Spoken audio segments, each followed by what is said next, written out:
What if characters from Honkai Star Rail were in Genshin Impact? That's the question I wanted to explore. And so, I decided to start a new concept series called Trailblazer 2 Traveler.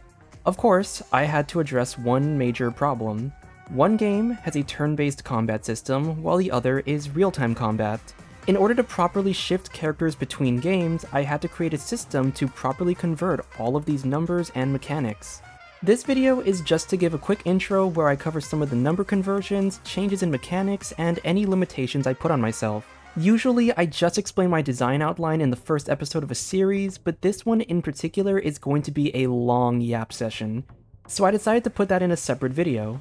Disclaimer: any of these rules or numbers are subject to change as the series goes on, and this video is just here to set a bar on what my design philosophy is. Also, I do not play Star Rail as religiously as I do Genshin, so while I may have a grasp on the basic mechanics in this game, I may not fully understand some of the more intricate ones. Still, to translate from Star Rail to Genshin, I don't think the advanced stuff is necessary to understand. Alright, let's begin. First section I'm going to cover is the overview of a kit. This includes the element, weapon, and base stats. The element and weapon are slated to be completely up to me to decide, and this is so I have some flexibility to mess around with mechanics and playstyles. I'll still try to maintain these aspects as best as possible, but I don't want to get stuck in the trap where I just make every wind unit Animo or every ice unit as cryo. So for example, instead of Ranmei being a cryo unit, she might be a hydro unit. Same for the weapon. If a character has a specific weapon, like Yanqing with a sword or Danheng with a polearm, I'll likely keep it as it is. But if they're one of the units who doesn't use one at all, like Sparkle or Aventurine, then I don't want to just slot them in as a catalyst user, so I might give them an actual weapon for diversity reasons. For the base stats, I did some trial runs on number conversions and found that these multipliers result in the most accurate Genshin base stats. HP in Star Rail is going to be multiplied by 10.5, attack is multiplied by 0.45, and defense is going to be increased by 1.45. Exceptions to this formula may occur for specific outliers, such as Tingyun's extremely low base HP, or Imaginary Trailblazer's extremely high base defense. Next is the conversion between energy cost and burst cost. I'll also include the standard cooldowns. If an ultimate costs 90 or 100, it'll be a 40 cost burst in Genshin with a 12-second cooldown. 110 is 50 with 13.5 seconds, 120 is 60 with 15 seconds, 130 is 70 with 18 seconds, and 140 is 80 with 20 seconds. Fushuan has a unique energy cost of 135, and I'm just going to slot that in with the 130 group. For any character whose energy cost exceeds 140, such as Robin's 160 cost or Argenti's 180 cost for his special ultimate, I'll just group that all together at a 90 cost burst with a 22-second cooldown. So with base stats out of the way, the actual kit is next.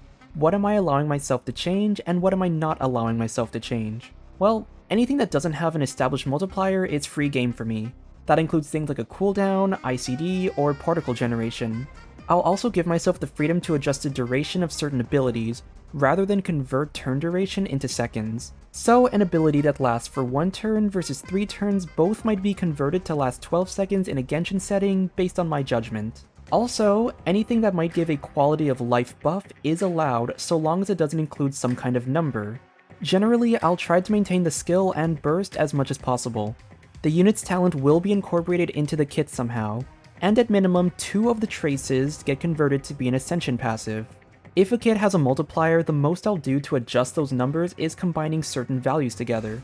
For example, Gepard has a technique that grants his party a smaller shield upon entering battle, so I would just add that in with his ultimate shield multiplier. Speaking of shields, since characters apply a shield to every party member rather than one shared shield, any shield multipliers are multiplied by 4. If an ability inflicts some kind of effect that matches what an elemental reaction would do, such as freeze, then I'm at liberty to change that effect. This is mainly to prevent the ice characters who can naturally freeze enemies from having that innate ability, even in teams where the freeze reaction shouldn't be possible. Let's talk about base chance and fixed chance next. If an ability has a base chance to do an effect, that will just be changed to be guaranteed, and this is mainly to counter the lack of effect hit rate stats that we can get from artifacts or weapons. However, if something has a fixed chance of happening, then that will remain since that stat isn't affected by hit rate anyway. I want to discuss the terminology behind follow-ups and damage over time. Follow-ups are simply coordinated attacks in Genshin. You do a specific action and the character does something right after. So Raiden's skill, Xingqiu and Yelan's burst, etc., those are all considered follow-ups or coordinated attacks. Meanwhile, a DOT ability would be anything that would do damage without external help. Something like Xiangling's Guoba, Yai's turrets, or Layla's skill and burst. This is mainly going to be a bigger deal when I cover characters who work around specific damage types, such as how I bring Kafka and her DOT ability into the game. Next up, we can discuss scalings and multipliers. In general, if a stat is consistent between Genshin and Star Rail, I don't adjust the scaling types at all. This means attack, HP, defense, healing bonus, or crit scaling stay the same. But this is a good segue to talk about scaling type conversions. Starting off, Break Effect. Break Effect is going to be one of two things. Ideally, it's going to replace Elemental Mastery. My general rule is that if I'm converting Break Effect into a flat EM amount or an EM scaling multiplier, then I would multiply the value by 3. This is mainly because Break Effect's Link Rope stat is 64.8% while an EM piece is 187. To get a similar number, I just multiplied it by 3. So for an example, increasing Break Effect by 20% would equal 60 EM, or if a multiplier scales with 20% Break Effect, then in Genshin it would scale with 60% EM. However, if a Break Effect is converted to an EM percentage bonus, then that number stays the same. So, increasing the Break Effect by 20% is just increasing EM by 20%. The second outcome is that Break Effect would just become a wildcard, and this is mainly just in case EM would be completely useless on that character. Speed is in a similar category. If possible, this stat gets converted to be some kind of speed or time-based mechanic, such as movement speed, attack speed, or cooldown reduction. If it doesn't really work with that character's kit, however, then we can also use it as a wildcard. I also did some number testing and I concluded this. If any kind of bonus increases speed by a flat amount in Star Rail, cut that in half and turn it into a percentage for Genshin. If Asta increases the party's speed by 50, then that just becomes a 25% bonus in Genshin. Effect resistance is also in the same vein.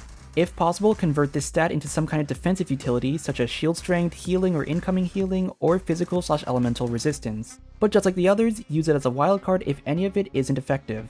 And finally, effect hit rate. This is the one that's a complete wildcard, so anything goes as long as it's within a reasonable range. So if in Star Rail EHR is increased by 70% by any kind of bonus, I'm not going to convert that to crit rate because that's way too powerful. But if an EHR bonus is something like 15%, then that crit rate bonus is a bit more reasonable there.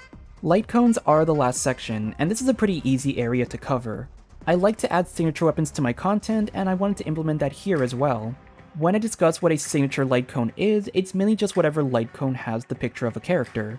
Some characters are featured in multiple light cones, and this gives me the freedom to add more bonuses as I see fit. The only stat that really matters here is the base attack. The base HP and defense bonuses just kinda get thrown out the window.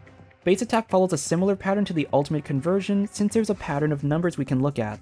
Starting off with 4-star light cones, it'll be as follows. 370 base attack becomes 454, 423 becomes 510, 476 becomes 565, and 529 becomes 620. For 5-star light cones, if the base attack is 423 or 476, that becomes 542. 529 becomes 608, 582 becomes 674, and 635 becomes 741. Usually light cones include an unconditional bonus, and for that I will convert that into the substat for Genshin. If a light cone contains 2 unconditional bonuses, such as Blade's signature light cone, then one becomes a substat and the other remains as an additional bonus. If a light cone doesn't include an unconditional bonus at all, then I get the freedom to choose that substat myself. Any passives that create an effect lasting for a set amount of turns means I have freedom to adjust the duration as I see fit. Alright, that's going to be it for this design overview. If you're seeing this before I release the first episode of this series, I highly recommend you subscribe now so you can be notified when the video officially launches. And as I mentioned before, this is not a system that's set in stone. If you have any ideas of how I can improve the mechanics or any changes that should be made, feel free to let me know. Just be respectful in the comments. Alright, I'll see you all later when Trailblazer the Traveler officially releases. Take care everyone, bye!